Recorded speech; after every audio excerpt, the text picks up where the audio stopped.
Welcome to the Postpartum Performance Podcast. If you're here to be empowered and encouraged, you're in the right place.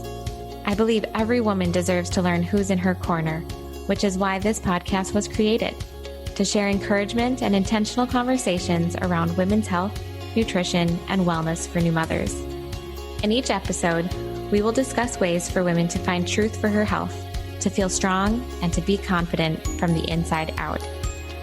I'm your host, Dr. Lindsay Peczkowski, a performance physical therapist with a passion for teaching others about pelvic health and guiding mothers to build movement, confidence, and strength. I'm a lover of running and weightlifting and a healthy cooking enthusiast. All right, ladies, grab your coffee and settle in for an episode of the Postpartum Performance Podcast. Are you with me? Here we go.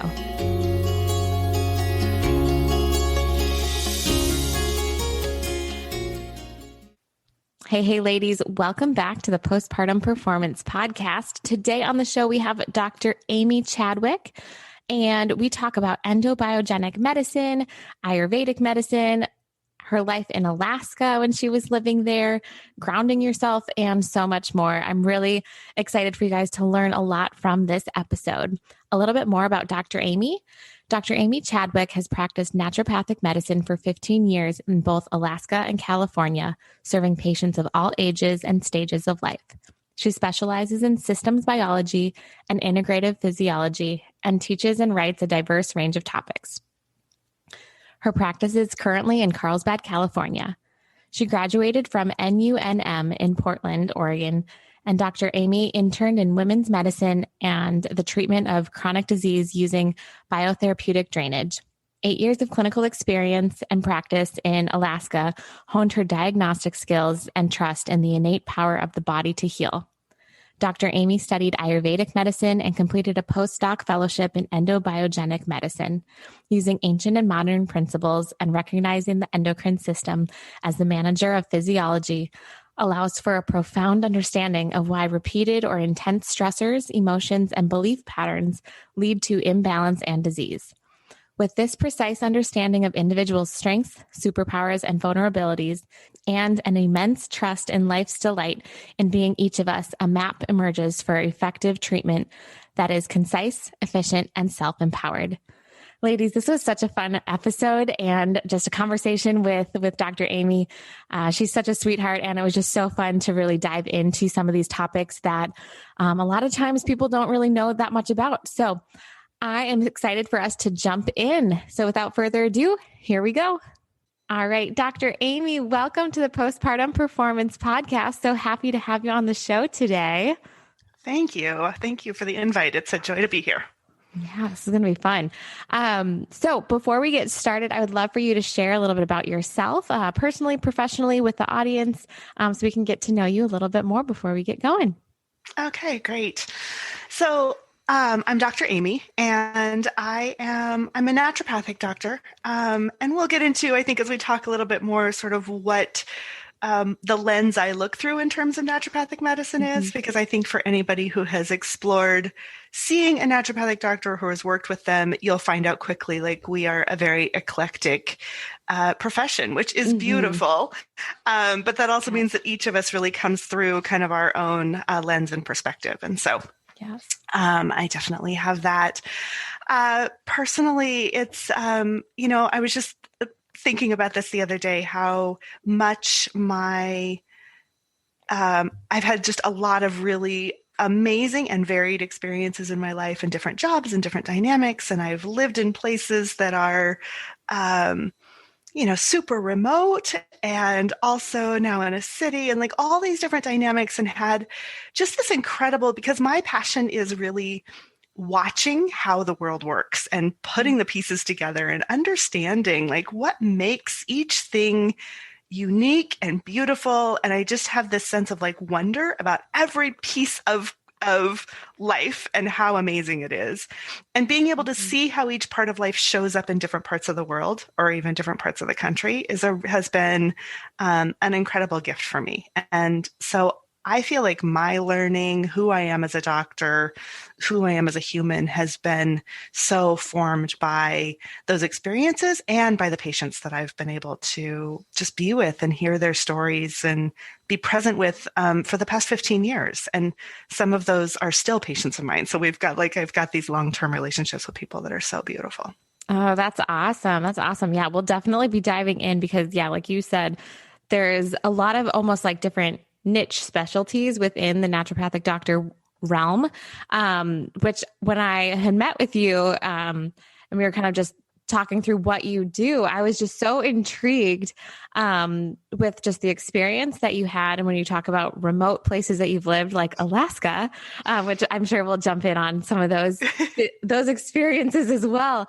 But I know you have a lot of experience in endobiogenetic. Did I say that right? Endobiogenic. Then endobiogenic medicine. So if you could just share what that is, because I think a lot of people don't really know what that is. I know when we had first spoke, I was like, what is this? And so just what is it and how do you use that with your patients as well? And kind of just what it is. Perfect. Yeah. So, I often laugh when I'm telling people, I'm like, really, it's a big word that on its own, it's just a word. So we have to bring it into much more presence. So endobiogenic medicine is it's a theory. It's a theory of terrain. And terrain is another concept that, depending on what kind of medicine you've worked with or studied, may not be something that you think about a lot. It's unfortunately in Western medicine over the years, we moved away from the concept of terrain into a very, biomolecular kind of reductionist model. Mm-hmm. And reductionist is beautiful. Like it's allowed us to learn all of these amazing, like microscopic things about how the body works.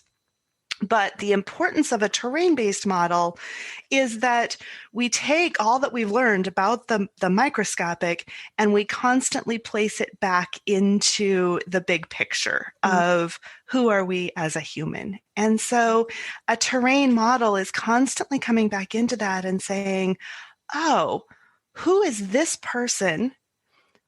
How are they moving through the world? What are their unique strengths, superpowers, vulnerabilities?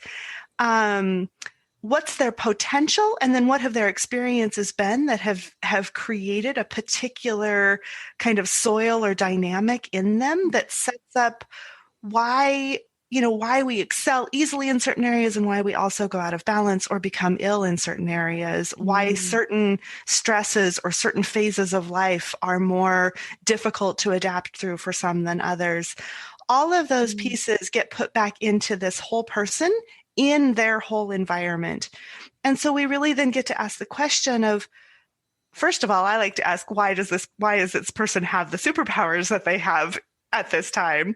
Mm-hmm. And then we also get to ask, why disease develops in this person at this time, rather than a more, than a specifically disease-based model. It's a very humanistic model in terms of what's occurring with this person in front of me. And really for me, it's given me the lens to look at, this is this body's strengths. Endobiogeny particularly so the model that it uses, or the theory, is that the endocrine system or the hormonal system is what is managing our overall terrain. So that just gives us, again, a way of looking. It's a physiologic way of understanding these unique patterns that exist for each person. But it also puts our hormones into a framework that for me has been much more useful in also looking at what we tend to consider, hormonal imbalances or diseases. I don't even really use those words anymore because I don't think our hormones don't just go out of balance. They are managing us, and therefore they are responding to the needs or demands that are being placed on our body, mind, spirit at any given time. And so that's understanding that underlying pattern for each person of what was their pattern, what was their endocrine pattern through their life, and how is that being solicited or demanded to respond to life in a particular way? And where is this person being overwhelmed? Where can their system not manage it in a smooth way? And where are needs not being met in order for them to be able to adapt smoothly?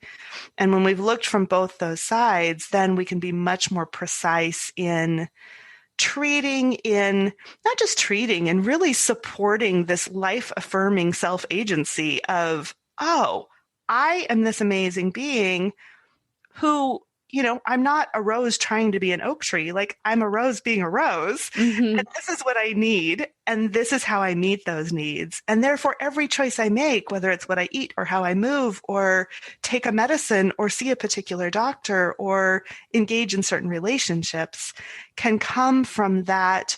What is nurturing and useful for me, and what is perhaps removing an obstacle that is creating a harder life?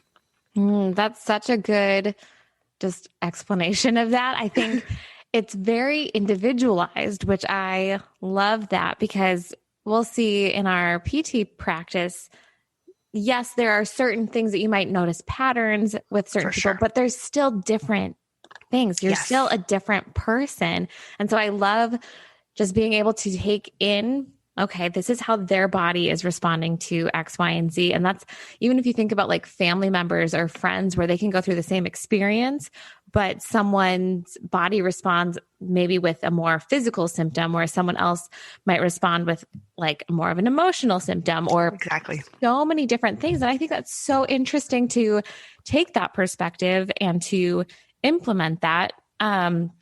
Do you tend to see a certain like type of thing that people come to you for, or something that's become more common, or like, I guess, like a popular area of things lately?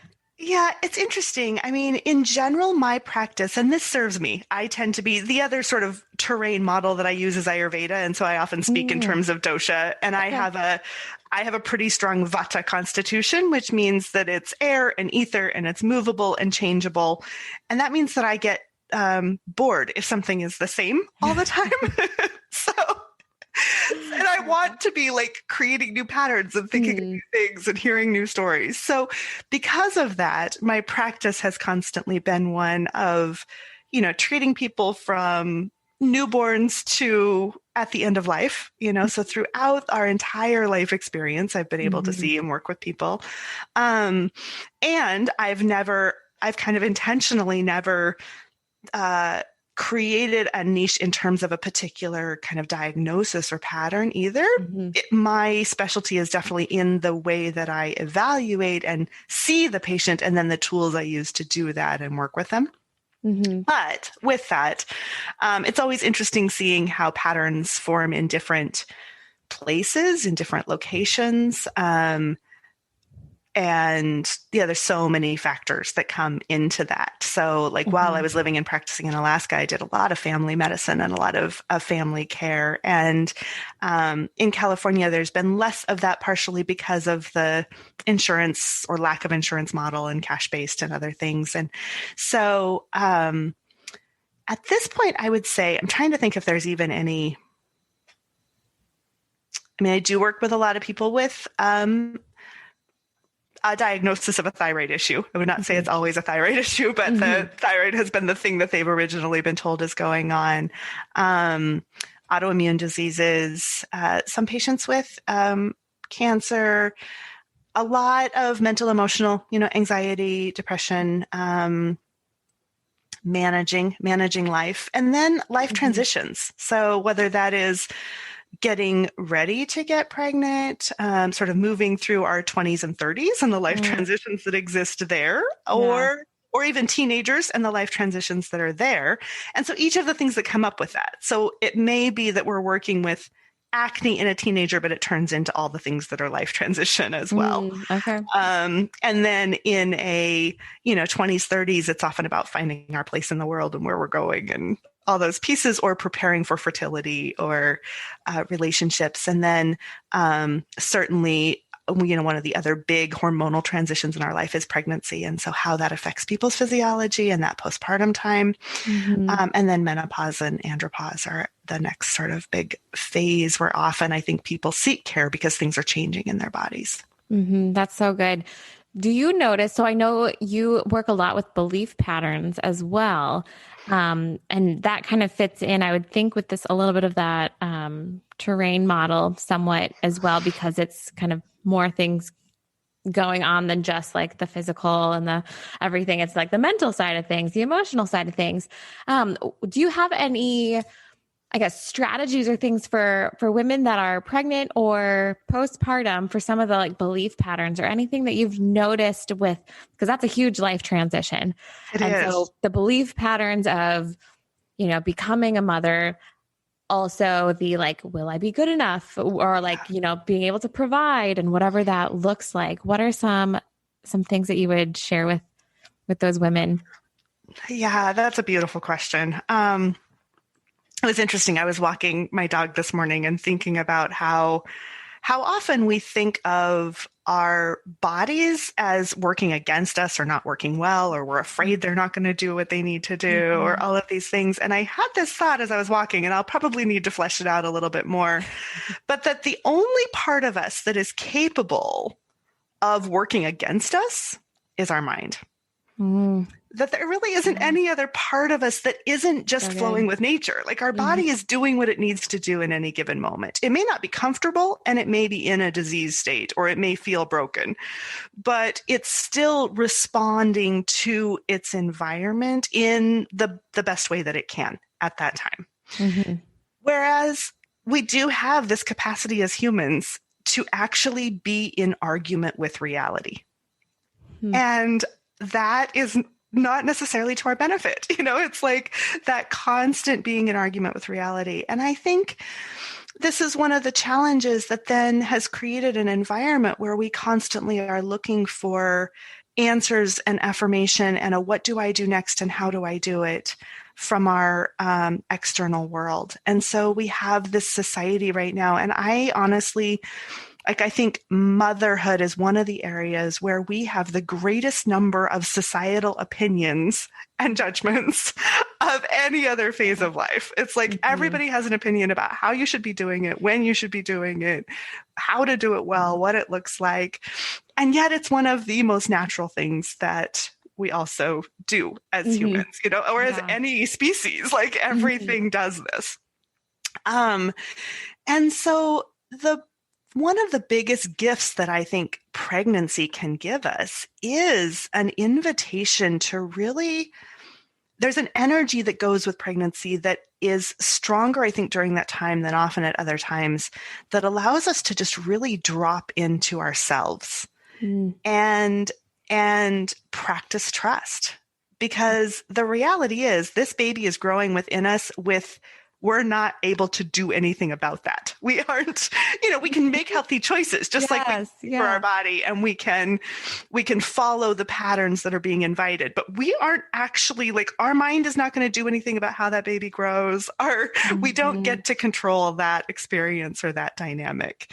And for many of us, that's one of those first challenges of like, oh my goodness, I'm not in control. But this illusion of control that we have, especially in a Western society, it's not bad, but it gets us in trouble when we forget that it's an illusion. And so there's this really beautiful invitation during pregnancy and postpartum to soften in and trust life. Like life is doing its thing, creating surrender this to that being, and even when this being is born, like it's life's, it's not really ours. It is this beautiful being who gets to be in our life. That's the gift and the gratitude of it. And we get to interact with it, but there's no, there's no ownership here. There's this surrender to, okay, yes, I've been given this, this beautiful gift, and now I'm going to learn about them. And that's that other piece of, we get to own our own individuality. And then we get to work with our children from this place of like curiosity of, you are your own being, and I get to explore who you are. Not necessarily, force or mold who you are. I just really get to explore and work with, how did life show up as you? That's such a good perspective. I love that. So I would love for you to share a little bit about your Alaska living and kind of what that was like, because going from Alaska to California to Southern California is very different on many, many ways.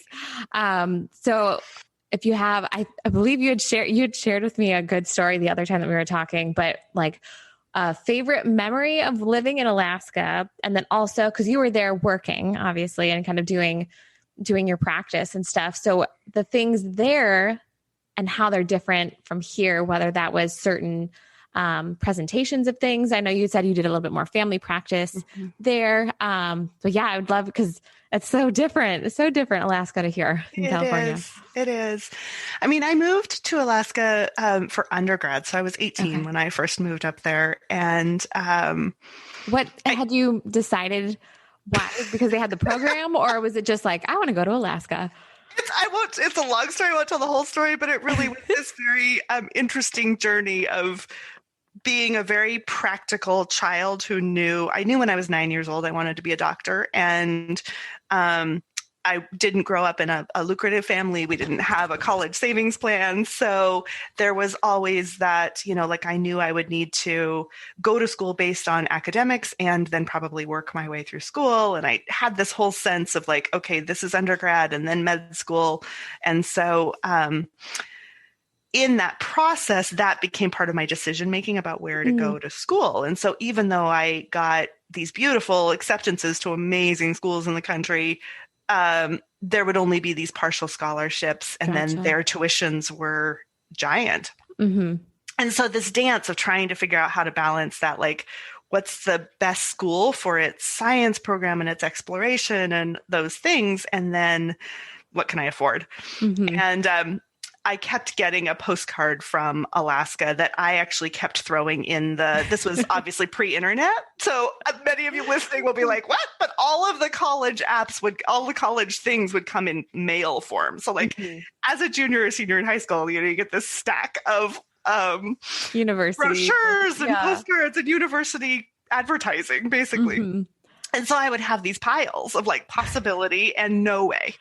And Alaska was in the no way pile because it was cold, wicked cold. Yeah. And just so far and so foreign to me. And interestingly, my dad actually kept pulling the postcard out of the pile, which I'm sure now he probably would wonder why he did, since his daughter moved away for the next 20 years. But he kept pulling it out, and he actually contacted the school and came back to me and shared it was a small state school, but also land grant university. So really great funding for science, to where I could be engaged in research and science within my first year of school, and full professors in the first year. And the price was affordable for my long-term direction and goal. And so it sort of came together. And then a couple of other people in my life at the time really encouraged me, saying, I think what you need most is actually to go a long ways away and kind of find yourself. Mm-hmm. And they were right. I did. I needed to just leap and do something super adventurous and completely out of my comfort zone. That's awesome. So I ended up in Fairbanks. Yeah. I ended up in Fairbanks, sight unseen, hadn't visited the school, had nothing, again, no internet. So all I had was like a couple of brochures and a postcard. Yeah. With their best places on campus highlighted, of course. Totally. And in all fairness, at that time, it was definitely not a beautiful campus. So I got there and I was just like, oh, this is so not what I expected. Oh gosh. It has changed, and so yeah, I ended up there for undergrad, and then I met the man that I was married to for several years, and Alaska was his home. And I also spent some time figuring out what I was going to do, because standard medicine did not, I got a pretty clear intuitive hit that was not the direction I was supposed to go. And so I needed to sort out where I was going to go. And so we spent some time working in business. We spent some time living in a very, very small village. So most of the population of this village were Native Alaskans, Yupik Eskimo and Inupiaq Indian and an Athabascan. And so spent some time in that community for a couple of years, very small, cool. like on an island in the middle of a river. So very Wow. tiny community. Wow. And then down on the Kenai Peninsula, we worked as kind of behavior modification quasi-parent for a home for adolescents who had criminal charges and mental emotional diagnoses. And through that process, ended up learning about naturopathic medicine, realizing that was the direction that I wanted to go. Went to Portland for medical school, but knew all the way through that, I would return to Alaska. So our home was still in Alaska. And moved back up to Palmer, Alaska, which is about 45 miles north of Anchorage, and started my practice there and ended up practicing there about 8 years. Wow.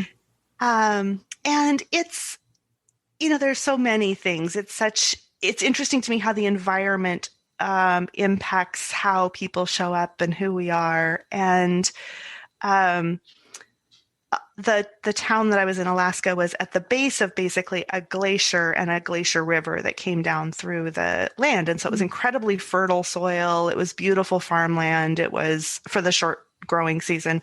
Also very windy, very cold, very like glacier dynamic as well. Yeah. So all those things. But, the energy of glaciers is that they move very slowly. And the energy of this town was in many ways that way. Like people were very settled. There were large families. There was a sense of long-term stability and engaging in the community in that way. And so even being a provider there, when people would interview me to be their doctor, they would ask, like, will you be my child's doctor for the rest of their life? Like it was that kind of like, you're going to be here, right? Yeah. And what was so beautiful about that is what I learned really was that my practice is the best when I have that relational dynamic and that building of relationship, because this whole concept of working from who we are and developing self-agency and honoring that's what comes in relational dynamic, not in simply here's a diagnosis and here's your treatment plan. Yeah. And so that was one of the beauties, but like you go in a coffee shop there and people are talking about preparing for winter or getting the garden ready, or, it's a very earthy, tangible dynamic. And just, really, really incredible in that way. And sometimes if you're going to start a new project, it's going to take like glacially long to happen as well. So some of all those fast timelines. And so, yes, then I started, it was actually Endobiogenic Medicine that brought me to California, because I was studying with my teacher who was here in the San Diego area. And so started traveling down, and I knew it was I did not want to spend the rest of my life in Alaska, for various reasons, although it is still one of my homes for sure. But I was coming down, learning and spending time on the beach in the sun, well aware that I was in vacation mode, but also exactly, but also very aware that there was something about the energy here that I knew I wanted that shift, at least for a while, of here, there's that constant upspringing of something new and a new idea. What I learned being here is that very few of those take root. And so that's kind of the pro and con of the two places, is like, one, it's very slow. Here, it's like there's a billion ideas, but that taking root and growing, and the recognition of the importance of the long term or the relationship is not as common. There's lots of options here. And so there's a lot of moving between options. And so that has both its benefits and its drawbacks sometimes. That's so interesting. Yeah. With like the more rooted and like uprooted almost in a way. Very, yeah. And it can affect people's physiology. And so, I think the level of kind of anxiety or tension or even kind of the stories we tell ourselves when we have the time to is different in a place like California, whereas when you're sometimes in a place where you're in a little bit more survival mode, or not survival. It wasn't like we were on the brink of death in Alaska by any means, but there is a need to be engaged with like the season and preparing and thinking about those next steps. And so you don't necessarily spend as much time kind of spinning in your head about all the things sometimes. Very interesting. I was curious because you had mentioned Ayurvedic medicine and like nutrition and food things. I know that's a big part of that. And if you would be willing to share a little bit about that, because I've like seen it and heard people talk about it, but not in much detail. And so I'd be curious, even just like a overview of what it is. And also, because I feel like there's certain types or like different things that are classified. I'm probably explaining. No, you're good. But to kind of go through that, because I think that's really interesting to even have that awareness if certain eating styles or how your body and like gut motility and like things like that may impact that, plus all of the other layers on top of your environment. Yeah. So Ayurveda is the ancient medicine of India. So just like Chinese medicine comes out of China, Ayurveda comes out of India. It's often called kind of the sister science to yoga. Only really in that, to me, that actually is interesting that we say it that way. That's a very Western way of saying it, because it's when you come more from these Eastern models, it is recognizing the totality and interweaving of everything rather than putting things into their separate categories. Yeah. But what all of the ancient medicines did, or the traditional medicines, even if we look at traditional medicines within the Western world, they were based on observation. And so that observation of nature and not separating humans from nature. So, it's like humans are one of the elements of nature. We are not something separate that is constantly, ideally, we're not constantly manipulating, et cetera. We're actually in reciprocity and harmony with it. So through that observation, they recognized basically the 5 elements that make up everything that is on the planet. And so we have ether, which is it's the most like subtle and sort of least defined concept, but it is sort of the space that everything is held within. So something can't come into form without being in a particular space, and it's that spacious element. And then there's air, and air now has a little bit more tangibility. It can move. We can feel air against our skin. It can be blown around by the wind. It's the motion that exists in life. And then the next layer of density is fire. And fire, of course, is the heat. It's the transformation. It's the ability to like break something down and then allow for something new to come. It has a destructive force for sure, but it also, because it's necessary for digestion to have that fire element, it also is a life force. It's also light. And then we have water, which obviously is all the fluids of the earth and also of our body. And then we have earth, which is the tangible structural density of everything. And so every single thing you come across in life has all 5 of those elements in it, to differing degrees, to varying degrees. And so that's where with Ayurvedic medicine, it's recognizing, again, it's another way of recognizing in each individual person, what are your strengths? What are the elements that are sort of more dominant in your physical structure, in your mind, in your way of operating? And that, my personal way of looking at it is, again, if we know our strengths, if we understand our constitution, we can move with that. We don't have to, we're not in argument with ourselves. We're like, oh, this is the way I show up. And now I have the information for how to support myself, because the constitutions, or the ways that we tend to be the more dominant, can also be the ways that we go out of balance when pushed, when overstrained, when going through a transition, when in a season that maybe is aggravating that. Mm-hmm. So Ayurveda separates these doshas into, or these elements, into 3 doshas, which is really kind of these constitutional types of humans, but also, again, all of nature. Mm-hmm. And so you have vata, which is the combination of ether and space and air. You have pitta, which is fire, and with some water element in it, and kapha, which is water and earth. So again, these are in these 3 sort of levels of density or structure. And again, we have all of them. So, Mm-hmm. we wouldn't have a body, and we wouldn't move, and we wouldn't breathe without all those elements in there. Mm-hmm. But each person has, again, a dominant. So somebody who might be, like I was saying earlier, my strong vata nature tends to mean like I'm fairly tall. I tend to run more thin. Finer hair, quick mind, quick speech, anything when you think about the way air moves, like it is Mm-hmm. cool and it's quick and it has that ability to change and be from one place to another. There can be this spiritual connection. There can be this beautiful, like kind of fluidity, etc.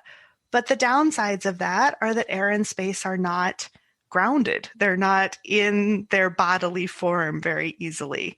Mm-hmm. And so the digestion may not be as strong, because air and space are both more cool in nature. And so we don't have as much of that digestive fire to really bring in and ground our food. Our joints may be more mobile. There's not as much stability in that dynamic. And so with that constitution, we're invited to really ground and sort of be connected and be in our bodies as our balancing force. Interesting. Whereas on, pitta has that fire element. There's a strong intellect. There's a strong drive. There's a strong competition. There's a strong ability to produce, to transform, to make things happen. And it's interesting because I think our society for a long time has really sort of venerated the pitta constitution. It's this good thing to be so driven and busy and going and next thing and making things happen. But that fire element, if not balanced with the others, can be destructive. It can be a forest fire. It can be angry and irritable, and a lot of inflammation in our own bodies when that is out of balance. And so we balance that with water elements and with curiosity and with fluidity and with, kind of playfulness and bringing ourselves into that space again of kind of surrender rather than that like next thing happening. And then kapha, as the water and earth, has that density, that structure to it, nurturing. So kapha has this element of incredible, like earth mother, nurturing, caring, gentle, wise. They may learn things more slowly, but they will remember them forever. There's this long stability. That stable nature of kapha is so beautiful. And the downside of that stability can be getting sort of stuck in a particular rut, doing things the same way all the time, or not getting enough movement in our thoughts or our body. And that stagnancy and that tendency, if we go disease, if there's a disease within kapha, it tends to be stored deep in the tissues. It's like the body didn't move it out and so again, balancing that is with movement of ideas, movement of learning new things, movement of our body. And so that's a very general, and we can then incorporate that into the food, because food has each of these properties. Yeah. So like, for example, we could take hot peppers, are a pitta food. They have a fiery nature to them. Yes. And that heat can be really great for both vata and kapha to warm their systems, to warm their digestion, to bring that coolness that exists in both of those into more balance. Whereas if you're somebody with a strong pitta constitution, that may drive things over the top in the heat level and be either aggravating. It will be aggravating on some level. It's not always clear where it is, but it will be aggravating. Whereas like watermelon is a watery, cool, easy to digest. That's more of a little kapha food. Or dairy. Dairy is a very kapha food. It's heavy, it's earthy, it's watery, which again might be great for vata to help ground them, but not as great for kapha because it's too heavy. It's pulling them down. Interesting. So we can really, the thing I love about Ayurveda, endobiogeny is the lens that I look through in a really like scientific physiology, amazing way. And it does give me these incredible tools. But often when I'm languaging it to people, I love the Ayurveda because we all know what these elements feel like. We all can, we live it every day. And so it brings us, nobody experiences what it is to be a estrogenic gonadotropic person. That doesn't mean anything in our like physical being. And we are physical beings. So bringing a language in that brings us into our body, I think is really useful. And that's kind of the marriage for me with the Ayurveda, is that it gives us that tangibility and it gives us the ability as we are engaging with our world to be really mindful of that. What serves me best? It's even back to that Alaska, California conversation. What I found in moving to California is that even though in many ways it's great for that, like, ooh, new thought, new idea, here's this, here's that. Like, it's not really good for my vata squirrel mind. And it's too easy for me to get pulled in so many different directions that my energy is not grounded and centered in the things that are the most important. And so over the years that I've been here, I've really been very conscious of kind of bringing in my world in a way of saying, okay, what's most valuable, what's important, and what do I need to stay grounded and centered? Because that's the only way that life is going to show up through me with skill. That's so good. What do you like to do to stay grounded? What have you learned that works best for you to really feel like you're grounded? Yeah. So food is big for me. And it needs to usually be warm and cooked and grounding and a fair amount of like fat and kind of that density to it. That it just, if you just think of like, whoop, that holds me down. Yeah. So I'm not good with like raw juices or raw food diets, or I need something that is warm and grounding and lots of really yummy like spices and herbs. And that really brings me into a grounding place. My yoga practice is also slow and steady and stable, and that is more grounding for me. So I pay a lot of attention to stability and strength, and I may do long holds rather than quick movement in that practice. I also love going to the mountains or just being like having my feet on the ground, we're always in nature. Again, I think that's something we've gotten we're funny about giving nature this thing that's like way outside. Yeah. But still, there is something so powerful for me about going to the mountains, sitting against a pine tree, and just being in that space. And then my meditation practice is also for me, our spiritual practice is meant to be embodied. And so there's that energy for me where I don't work with meditation as a way to escape. I work as a way to like make sure that I'm connecting with the life that is moving in me. So good. Those are really good ones, especially if someone doesn't know. That's a great place to start, of just like any of those ones to start. Those are all really good examples. Yeah. And they don't have to be complicated. They really don't. Yeah, that's so good. So question I have for you. So I ask all of my guests this, working with women in general, what is the, I wish I would have known this sooner topic that you frequently see coming up in your practice, for the women that you work with?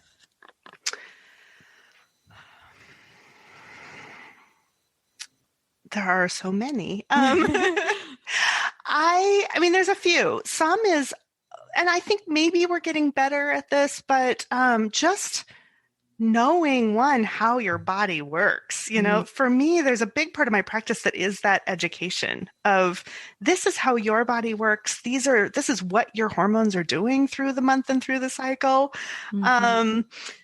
It's yeah, there's still so little that I think as in general women really know about that. Like, do we know even when we're fertile? Do we know what that means? Do we know what's happening in our bodies and why there are, what that natural cycle is, why there are different natural symptoms that aren't necessarily problematic?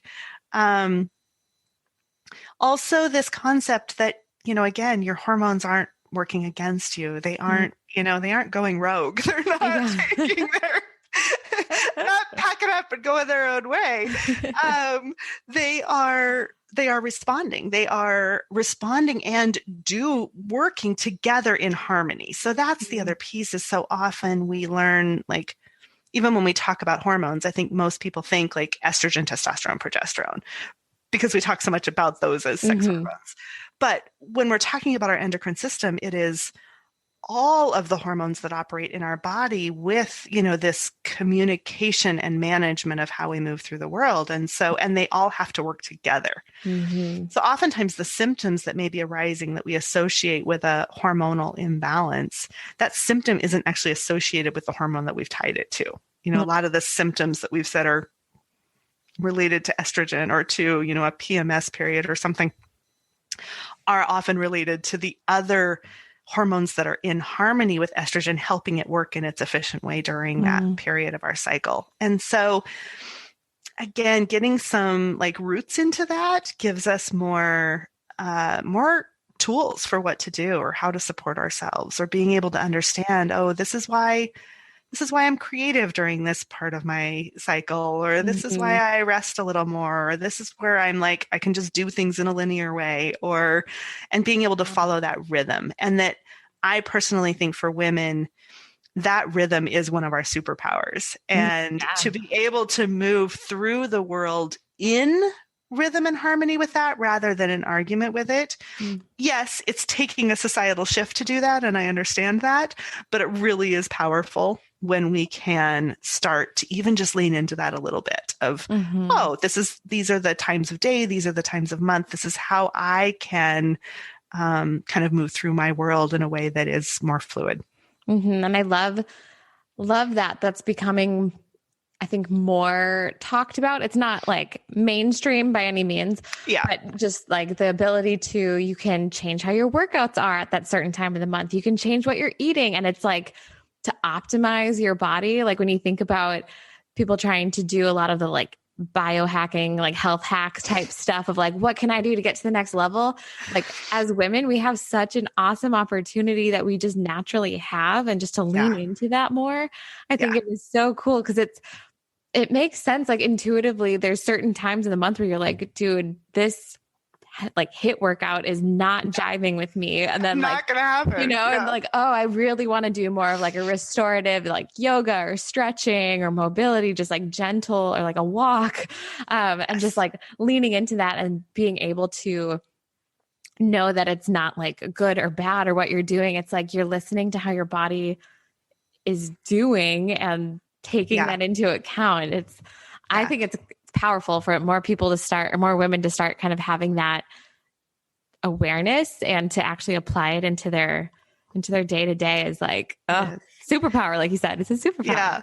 And it's interesting because Ayurveda talks about it gives a few primary reasons for why people become ill. But at the top of that list are being out of rhythm or out of alignment with ourselves, and being out of alignment or out of rhythm with nature.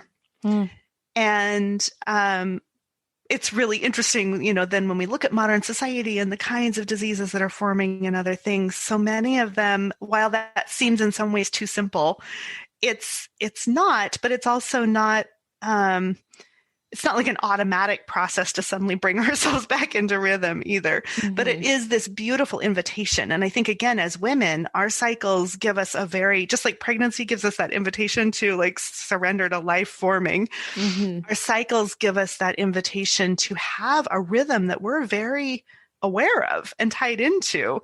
And so that can be our starting place even for recognizing our own rhythms and how they are in rhythm with nature itself. And then we can expand that into that greater awareness and really be much more skillful with, oh, these are my needs. This is what's happening at this time. This is where, and that really, it's not about being passive. It's about really knowing, oh, this is where my strength is. I can go after it at this moment. I can move with that energy and really trust that if I move with that energy, life is right there supporting me in it. Mm-hmm. Yeah, that's so good. I love all that stuff. It's just like so interesting to learn more about cycles and just like how we can empower ourselves so much more through that. Yeah. That's wonderful. Yeah. That is wonderful. So I got one more question for you, but before we do our final question, where can people find you, Dr. Amy? Where can they connect with you if they really want to hear more about your practice? They want to come see you, work with you, because you definitely have a different perspective when it comes to treatment. And so I think, especially if women listening are having some things going on where hormone wise or just in general, there's, a lot of things that you are really good at treating and working with people through. So I want to make sure that people can connect with you for that. Perfect. Thank you. Mm-hmm. So my website is my name, Amy Chadwick, ND, N as in nature, D as in doctor.com. And that's a great place. There's some blogs there. There's information about what I do. There's more information about endobiogenic medicine.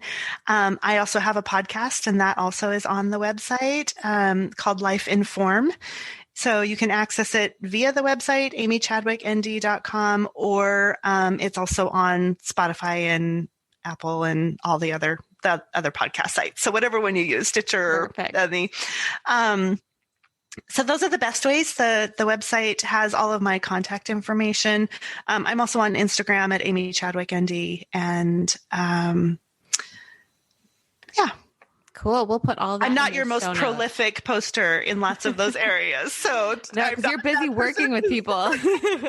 Not that person who's going to be posting things all the time, but I really, that's a continued work in progress for me. So yeah, it's same. Very same. All right. So last question I have for you today. As a woman, what does living life with strength and confidence mean to you?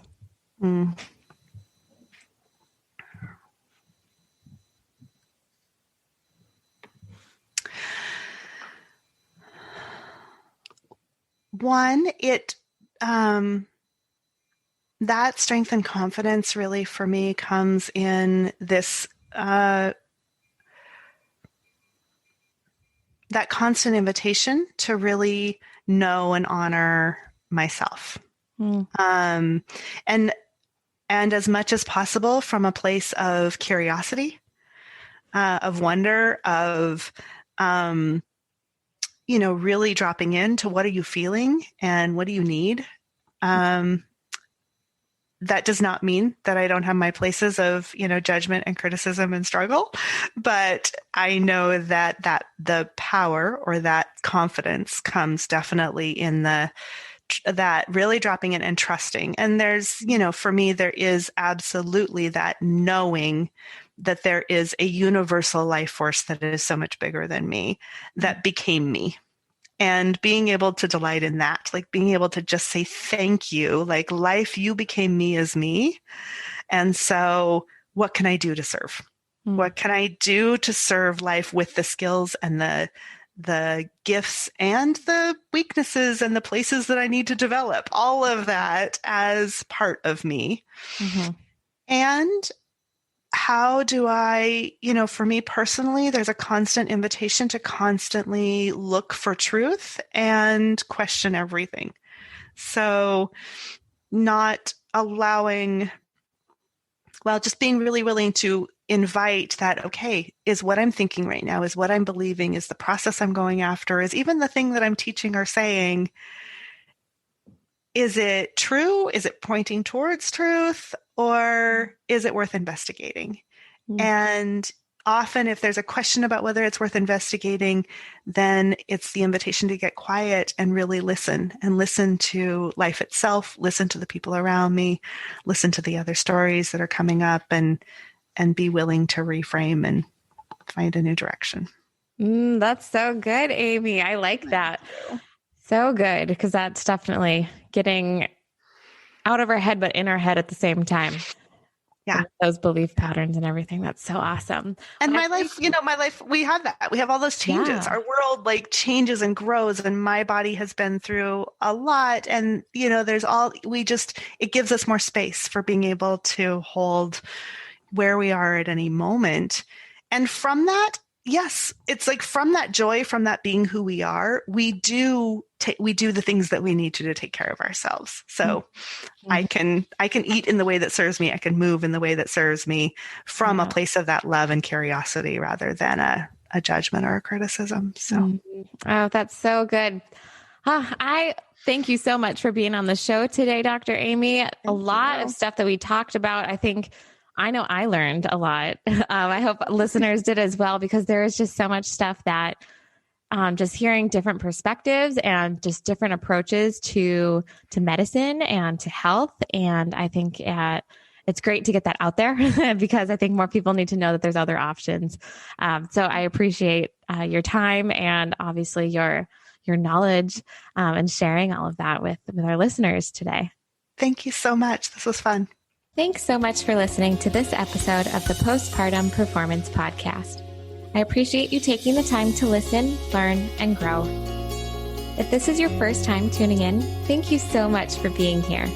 The aim of this podcast is to provide oodles of the best possible content to help empower women, eliminate the phrase, "I wish I would have known sooner" around pelvic health, and to encourage personal growth through the postpartum journey to becoming the best version of yourself. If you enjoyed the show and found the content helpful, please remember to subscribe to the podcast and leave a 5-star review. These subscriptions and reviews help other mothers discover the podcast. If you're a regular listener, thank you. I encourage you to tell a friend about us or post on social media sharing your favorite part for today's show. If you're looking for more content like this, please follow me on Instagram at Postpartum Performance. Remember, mothers, if you're seeking to live life strong, I'm here with you in your corner. Continue to be brave, stay strong, and live confidently.